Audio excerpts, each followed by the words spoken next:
just seen a post by Dr. Naigat Reef, who is on This Morning, and she's an amazing doctor who I've followed lots and got so much help from a perimenopause perspective.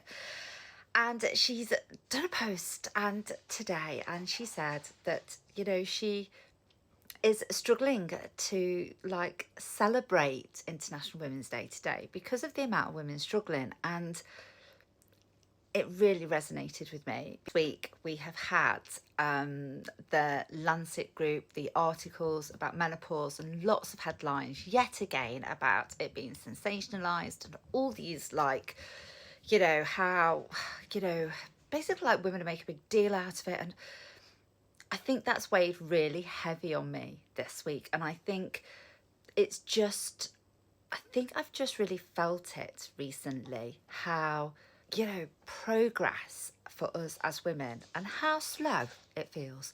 I watched The Long Shadow. It's a drama about the Ripper, the Yorkshire Ripper, and hearing how they were speaking about the women that were being killed, hearing how when a woman went in and was attacked, how they sat there and said it was her fault because she was a prostitute, and another woman who wasn't a prostitute who was attacked by the Ripper, but they said she was, and made her life an absolute misery. I want to celebrate women and be like, yay, amazing, we've got this. But you know what, it feels like there's such a long way still to go. It feels like we've not moved forward in some respects at all.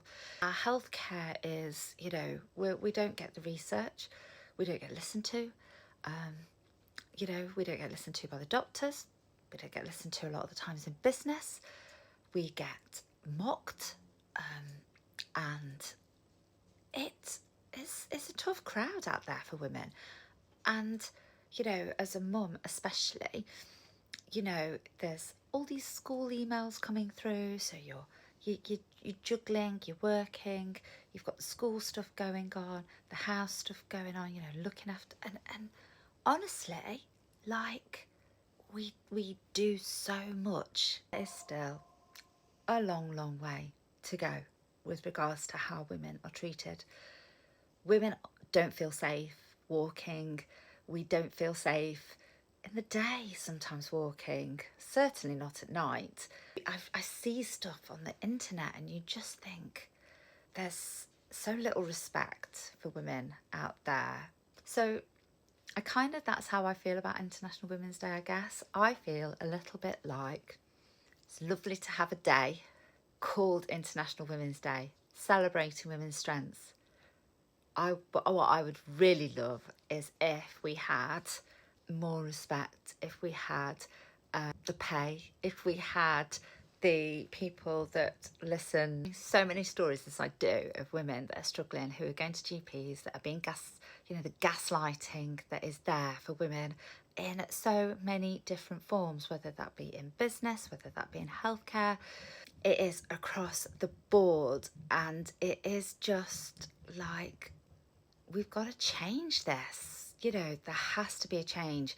But the thing is the minute that we say as women that there has to be change, and the minute we say that is not acceptable way to speak to us, or that's not an acceptable way to treat us, then apparently we're moaning women. And yeah, it's really sad, isn't it? But so yeah, so I feel like women just need to be treated so much better.